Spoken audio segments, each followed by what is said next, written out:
Lendo a palavra de Deus, eu gostaria de meditar qual é a sua posição no reino de Deus. O reino de Deus estabelecido, a pessoa de Jesus Cristo, que Jesus disse que muitos aqui não morrerão até ver se manifesta o reino de Deus. Ele falava do seu reino, o evangelho pleno de Jesus Cristo ressuscitado, o poder de Deus agindo então no mundo, naquele momento em nossas vidas hoje, que é o evangelho pregado então em todo o mundo. Nos diz então a palavra do Senhor assim: algum tempo depois, Jesus partiu para outra margem do mar da Galileia, ou seja, do mar de Tiberíades.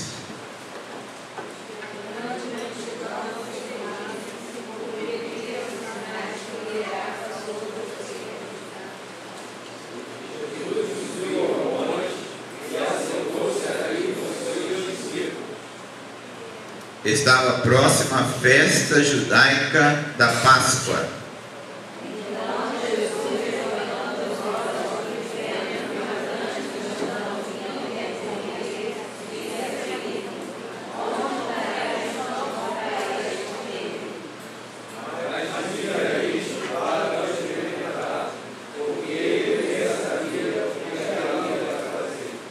Filipe lhe respondeu: 200 denários não comprariam pão suficiente para que cada um recebesse um pedaço.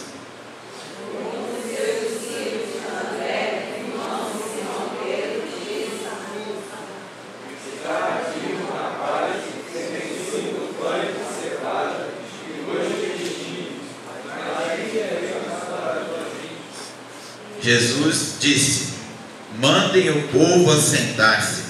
Havia muita grama naquele lugar, e todos se assentaram. Eram cerca de 5.000 homens.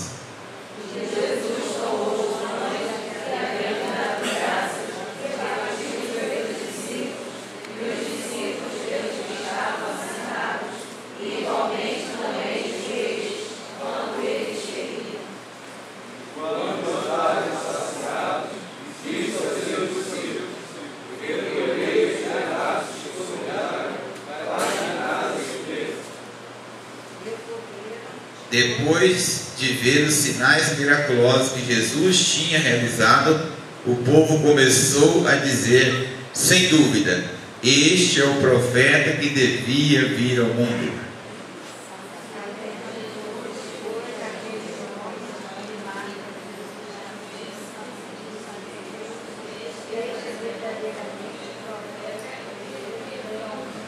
Amém? Meus amados, qual sua posição no reino de Deus? Nós encontramos aqui um momento onde cada um se manifestou de uma forma, de uma posição, e este local chama-se Tábata. Em hebraico, foi o local da multiplicação dos pães.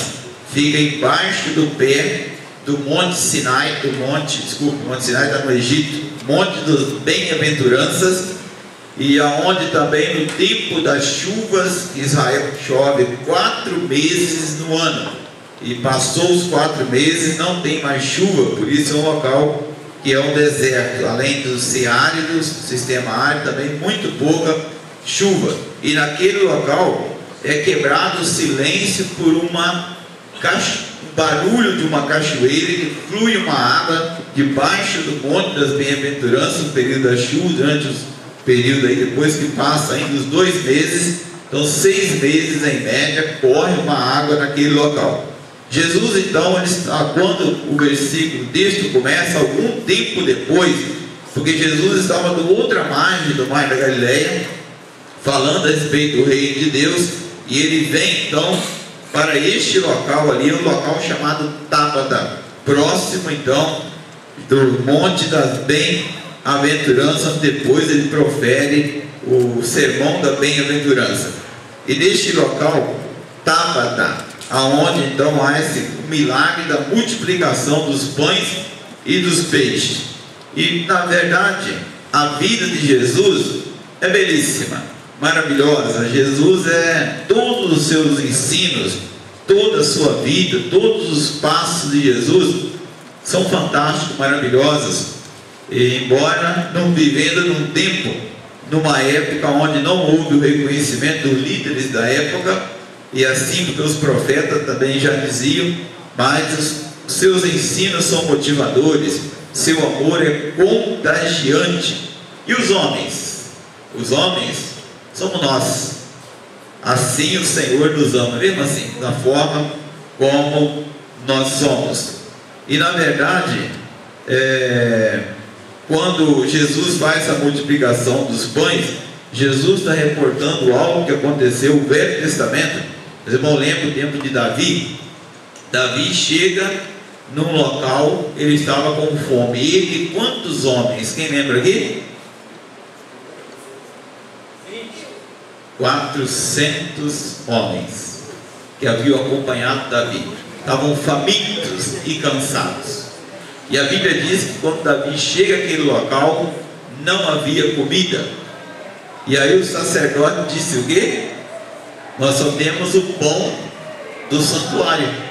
Quantos pães havia no santuário? 12. Um para representar cada tribo. E a Bíblia diz que Davi foi lá e não podia. E Davi não é de linhagem sacerdotal, mas ele foi lá, pega 5 pães e alimenta todos aqueles homens. E aí os pães que ficavam eram grandes, os pães que parecem até um banco para sentar e olhar um pão daquele, ficava até muito grande. E no caso então, aquele pão comendo apenas um pedaço, o pão não ficava velho no templo, e estava sempre tostadinho. E quem comesse um pedaço de pão era suficiente para ficar alimentado o dia todo, era o pão do tempo. Por isso que a Bíblia diz que Davi alimentou os 400 homens com 5 pães. Mais tarde, Jesus vem e encontra quantos pães? 5 pães. Interessante, né? 5 pães, e ele pega então e multiplica o restante para alimentar aquela multidão. A Bíblia nos diz no versículo 4, que você acabou de ler aí, que era uma época da Páscoa. A Páscoa é um momento, é uma festa muito comemorativa pelos judeus, não só em Israel, mas em todo o mundo onde estiver, porque todos os países do mundo existem judeus, até no Egito. O Egito ainda tem média de 5.000 judeus morando lá, e eles comemoram a Páscoa. A Páscoa é uma festa, inclusive aqui na Tijuca, Rio de Janeiro, vários lugares tem judeus aí, eles comemoram. A Páscoa quer dizer o quê? Saída, passagem. O momento que o anjo passou, colocou o sangue lá na porta. Quem tinha o sangue na porta, o anjo desviou, não matou o filho primogênito. Mas quem não tinha o sangue, o anjo matou o filho primogênito e também de todos os primogênitos dos animais. Então era o momento da festa, preparação do que estava acontecendo. Então naquele momento exato, e a população então anda atrás de Jesus, estava acontecendo por causa da multiplicação dos pães, tanta coisa, eles andam atrás de Jesus. Mas eu gostaria de colocar para você aqui, não em tantas palavras, não pode atrapalhar, mas diz lá, primeiro, lá no versículo 5 e 6, Jesus tem preocupação com as pessoas, tem preocupação com os seus. Muitas vezes nós pensamos, será que Jesus se preocupa comigo? Deus se preocupa comigo? No momento da dor, da dificuldade, às vezes acontece algumas coisas na nossa cabeça, acontece na minha, deve acontecer na sua também. A gente fica assim tão perturbado com algumas coisas que ocorrem, alguma coisa que tira o seu sono. Eu não sei se alguma coisa tira o seu sono. Tira o seu? O meu tira. Essa semana passada, antes de uma noite, eu não consegui dormir, nem um minuto. Eu já ia levantar mesmo às 4 horas da manhã, mas nem um minuto eu consegui dormir. Então, se acontece comigo, deve acontecer também com você. Algumas coisas, será que, como é que é a posição, como é que Deus está me vendo neste momento? Como é que Deus me vê nessa questão? O fato é que quando Jesus vê aquela multidão chegando, observe aí os versículos 5 e 6, Jesus já olha, vê aquele multidão, vem chegando, que rodeia o mar da Galileia, uma água doce, viu gente? E não é consideravelmente grande. Um lado do mar da Galileia leva 80 quilômetros para você atravessar, são 80 quilômetros. Do outro, 40. Então é razoavelmente grande se analisar em termos de lago, e para um local que é o deserto, e pouca água, é o maior lago, né, da região, uma coisa fantástica. Mas no caso eles conseguem atravessar e vir ali para estar aonde estava Jesus. Então Jesus se preocupa sim com você, se preocupa comigo. E tem algumas coisas que, embora às vezes a gente não percebe, a gente lembra algumas coisas do fato da vida. Quando você olha para trás, quantas coisas eu já passei, você já passou, e hoje nós estamos aqui. Quantas situações, não sei se você já passou situações, alguém desejar a sua morte, planejar a sua morte, já fizeram isso comigo. Eu estou aqui, momento de pensar que não ia ter o que comer, e o que vão fazer, o que vão fazer da vida. Um senhor uma vez chegou na minha casa, filho do meu padrasto, irmão de consideração. Ele era um tanto arrogante. Hoje eu acredito que ele me ama, me considera como irmão, mas ele diz: o que vocês vão fazer da vida? São morrer de fome. E nós estamos aqui, tanto eu como todos os meus irmãos que eram pequenos. Minha irmã tinha 3 meses de idade quando meu padrasto estava no hospital, e nós não tínhamos previsão do que ia acontecer, não sabia se ia melhorar ou não, não tínhamos expectativa. Eu tinha 13 anos de idade, e os anos se passaram, e hoje eu estou aqui. Quem cuidou de mim? O Senhor. Ele também tem cuidado de você também. Então tenha essa convicção, a certeza que o Senhor Jesus se preocupa com você. Versículo 7. Filipe tem uma posição puramente humana, como nós também temos. O que Filipe disse no versículo 7? Leia para mim aí.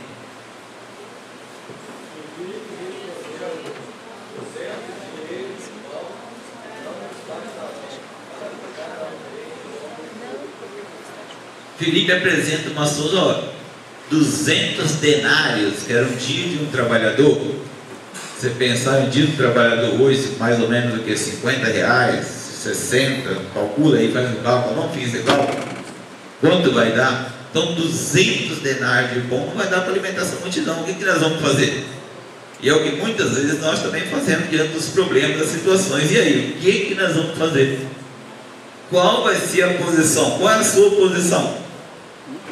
E a gente olha às vezes lá na congregação, pastor Marcos, diz assim: a congregação tão pequenininha, tão apertada, não pode colocar uma bateria lá. Se colocar, ninguém suporta. O que vamos? E aí, qual é o próximo passo? O que vai fazer? Só o Senhor que vai responder. Que as nossas condições, a nossa posição humana, puramente humana, elas são muito falíveis. E o que nós vamos fazer com isso tudo?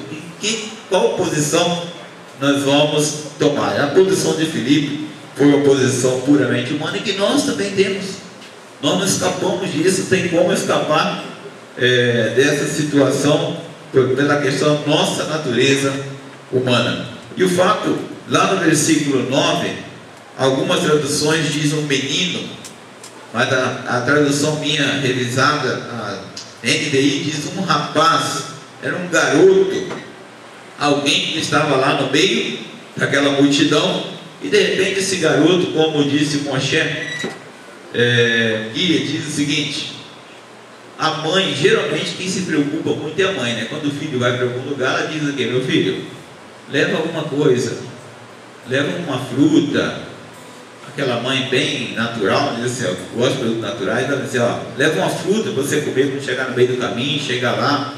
E naturalmente Jesus, nos seus discursos, falava muito. Olha, aquele mestre fala muito, então leva lá pão para você comer, leva peixe lá, porque não pode demorar. E esse garoto está lá no meio daquela multidão. E tem um outro personagem muito importante no reino de Deus, que pode parecer com você ou comigo. Ele era um personagem dos bastidores. Quem era ele? André, irmão de Simão. Então a Bíblia diz que André chega lá e diz: olha, tem um rapaz aqui, tem um garoto que tem aqui 5 pães e 2 peixes, mas o que é isso diante de toda essa multidão? E aí a Bíblia diz então que Jesus não entra no detalhe, mas nós podemos conjecturar aqui o que Jesus deve ter feito naquele momento, hein? Chamar aquele garoto, que a mãe se preocupou, leva pão, leva peixe para você comer, o tempo vai demorar muito tempo lá. Tome você não ficar com necessidade. A mãe geralmente são mais preocupadas, mas tem muitos pais aí preocupados, né, com os filhos, e alguns se preocupam até mais, pode acontecer também, do que as mães. Mas ele pega no caso e está lá, e Jesus chama aquele garoto: olha, você quer ver eu transformar tudo isso diante de uma multidão, alimentar toda essa multidão? Qual o garoto que não quer ver isso?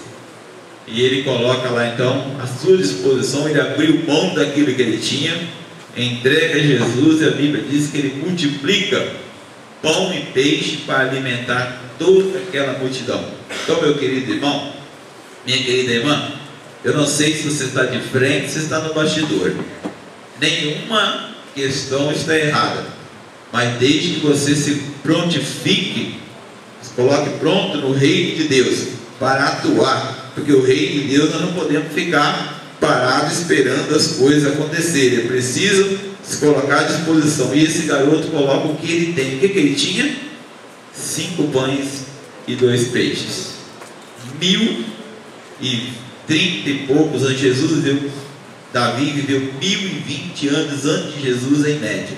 Então 1030 e poucos anos repete aquilo que Davi fez lá no templo. A multiplicação daquilo que ele alimentou 400 homens com 5 pães. Ele não foi castigado por isso. Vem Jesus agora e multiplica 5 pães para poder alimentar uma multidão. Alimenta então a sua posição. Onde você está? Você pode ser o garoto, o rapaz, com aquilo que tem na mão, oferece ao Senhor para que ele possa alimentar a multidão. Ou você pode ser o André, que está lá, o irmão de Simão, que está lá no meio da multidão. Eles ficavam, dizem que André ficava lá observando, lá por trás das multidões, olhando, observando, e não era aquele que ficava de frente. E ele chega lá e diz: ó, tem um garoto aqui, tem 5 pães e 2 peixes. Onde você está? Qual é a sua posição? Mas ele oferece o pouco que tinha para abençoar muitos. Você pode oferecer o pouco que você tem para abençoar a muitos. O que você tem? O que você olha para você hoje? Você tem. O que você pode fazer? O que você pode se colocar? E é interessante que hoje a terceira maior força do mundo é o trabalho voluntário. E hoje todas as organizações trabalham com voluntários. E vão lá, vão prestar um serviço, vão fazer alguma coisa. Muitos lugares e voluntários, não só do local. Tem gente que sai do Brasil e vai lá para outros países fazer um trabalho voluntário. E tem gente que vem de fora também para o Brasil, fica aqui 3 meses, 2, 3 meses, um trabalho voluntário aqui no Rio de Janeiro também. Então, o que você tem? O que você pode oferecer? Esse garoto oferece o peixe, 5 peixes e 2 pães. André oferece a sua disposição de encontrar alguém lá e apresentar um momento, uma solução para aquele momento. Então, qual é a sua posição no reino de Deus? Qual é a sua colocação como André, que estava lá analisando então aquela questão, tudo o que estava acontecendo naquele momento em Tábata, próximo do mar da Galileia, tempo das chuvas, porque havia grama. Fora do tempo da chuva não há grama, fica tudo seco, só aparece a terra. Então o período que chama lá de inverno, que é o período frio e o período que chove e cai água então naquele local, e a grama estava verde. Sentados sobre aquela relva, a grama. João faz questão de detalhar isso nesse texto, no caso, que estava verde o local onde eles sentaram. E ali então eles podem ver esse grande milagre do fato de Jesus. Lembramos que Jesus é o mesmo ontem, hoje e para sempre. Se ele usou um garoto com 5 pães e 2 peixes, o que ele tinha, ele usa você com o que você tem, com o que ele mesmo tem dado. Ele usou André, que veio lá por trás das multidões, lá com toda coisa acontecendo. Ele vem e apresenta o garoto a Jesus, ele também, hoje, ao mesmo tempo que você vive, aonde você está. Ou você também pode ser Filipe e diz: olha, Senhor, o que vamos fazer? Mesmo que comprar 200 denários de pão, não vai ser suficiente, não tem como fazer nada. E existe um outro momento, como este, que os discípulos dizem assim: manda a multidão embora. Esse texto aqui no registro, manda a multidão embora. Também nós podemos mandar a multidão embora. Nós podemos mandar alguém embora, nós podemos não atender, não dar atenção, no caso também, qual é a sua posição. Para terminar, Jesus não permite o desperdício de pão. Versículo, você vai olhar lá no final, a Bíblia nos diz lá o que Jesus manda fazer: ajuntar todos os pedaços de pães. E quantos cestos deram? Quantos cestos? 12. Por que 12? Uma cesta para representar a cada tribo de Israel. Vocês observam que sempre o 12 é muito presente nas citações então da Bíblia, porque a representação de um cesto para cada tribo. E aí pega aqueles pães, no caso, e não deixa desperdiçar nada. E é verdade, já foi dito que o nosso país, o Brasil, nosso querido Brasil, é o país que mais desperdiça alimento no mundo. Em média, 30% do que é produzido. Nós encontramos comida jogada no lixo, não encontramos? Nós jogamos. Quando você já viu jogar comida fora em casa? Pois é, tem alguns países, a Espanha, por exemplo, se foi encontrado comida no lixo, é multa. As pessoas são multadas, não pode jogar comida fora. E principalmente na crise que eles estão vivendo hoje, é uma crise em vários sentidos, vários campos, não pode jogar comida fora. Eu já ouvi meu irmão dizer esse que hoje está com a perna, teve fratura exposta, dizendo assim: eu detesto arroz dormido. Eu não sabia que arroz dorme, vocês sabem? Alguém sabe aí? Arroz não dorme, gente. Não sei se você gosta de dormir, não. Arroz é o mesmo, gente. O pão, não vou comer pão para outro dia, do dia de ontem. Eu conheço um padeiro aqui em Vila Jardim, ele só come o pão do dia anterior. E eu perguntei a ele: por que ele não come o pão fresquinho? Porque o pão, depois que ele passa de um dia para o outro, é que ele é mais saudável, ele é melhor. Ele quente não é tão saudável. E ele, como padeiro português, conhece pão há muito tempo, ele coloca isso, não sei até onde tem fundamento ou não, mas ele não come o pão quentinho, ele come o pão do dia seguinte. Mas ele não deixa de comer ele quentinho. Aí ele disse: mas não deixa de comer ele quentinho. O que o senhor faz? Aí eu aprendi com ele: leva a mão na torneira, joga a água fora, passa no pão, bota no forno ou numa panela, em qualquer lugar, fica do mesmo jeito, tostadinho para você comer, você não precisa perder o pão. Então muitas vezes nós jogamos coisas fora, jogamos comida fora.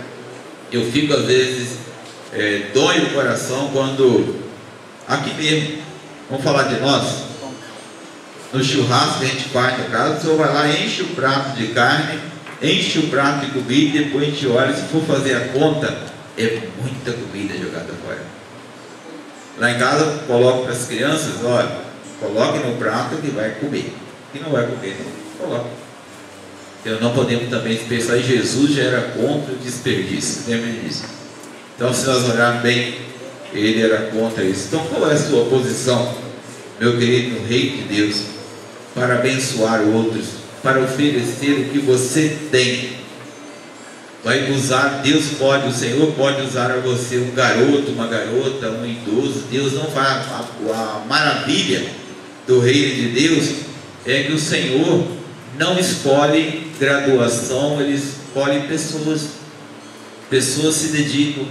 A Bíblia diz que Deus chamou Pedro, Tiago e João. Pedro, Tiago e João eram pescadores, analfabetos, nunca botaram a mão no lápis, mas foram chamados. A Bíblia diz que Deus chamou também Mateus. Mateus era coletor de impostos. Mateus era um cara estudado, tinha uma graduação, um cara que tinha muito conhecimento. A Bíblia diz também que Deus chamou Lucas, que era médico. E a Bíblia diz que foram trabalhar juntos Pedro e Paulo.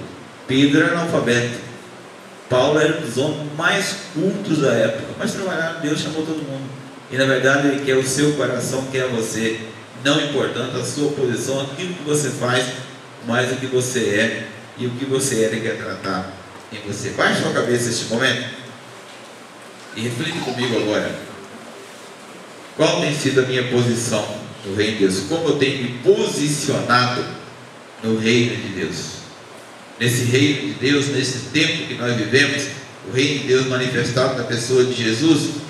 E nesse tempo que nós vivemos, nós falamos aqui hoje pela manhã, nós começamos hoje, vamos começar amanhã, aliás, uma campanha de jejum e oração durante 40 dias. E aí você fica pensando, quais os motivos? Olha a sua volta, quantas pessoas não conhecem a Jesus? 13 milhões de viciados em bebida alcoólica nós temos no Brasil. 13 milhões. Quantos milhões nós temos de viciados em drogas não lícitas, ou álcool lícito, não lícita? Quantas outras situações nós temos vivendo no Brasil? Quantas coisas nós precisamos melhorar como igreja, como Primeira Igreja Batista Augusto Vasconcelos? A luta que nós temos, quantas coisas precisamos melhorar aqui? Aonde nós precisamos melhorar? É o motivo que nós temos para estar orando e posicionando, colocando a minha posição, a sua posição, aonde é que nós vamos contribuir para que toda a multidão se alimente. Como Jesus providenciou o meio, toda a multidão foi alimentada. E lembre, meus queridos, Deus colocou eu e você como igreja, como reino de Deus aqui nesse tempo, para atender as multidões que estão à nossa volta. E o que nós estamos fazendo? Pai Todo-Poderoso, soberano Deus, supremo Senhor de nossas vidas, que tem o amor mais profundo de todas as expressões, que é o amor em palavras, em atos, quando deste teu Filho Jesus Cristo na cruz por nós. Que a tua mão de graça e de misericórdia nos ensine a cada dia como igreja a estarmos bem posicionados no teu reino aqui na terra, enquanto nós vivemos. Ajuda-nos para que a tua pessoa, a tua vontade, o teu querer seja, ó Deus, expresso em cada um de nós. Dirige-nos, ó Pai, ajuda-nos, orienta-nos. Neste momento, enquanto a igreja está orando, eu gostaria de saber se há alguém nesta noite que quer entregar a sua vida a Jesus. Alguém nesta noite que quer dizer, não, eu quero ter uma melhor posição no reino de Deus. Quero convidar você a ficar em pé. Você quer fazer esse instrumento, você vai fazer, e nós vamos orar ainda logo em seguida. Enquanto o irmão está tocando, esse é o momento para você pensar.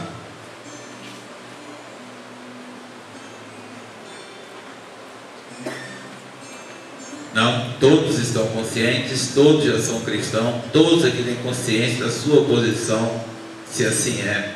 Amém. Que Deus abençoe.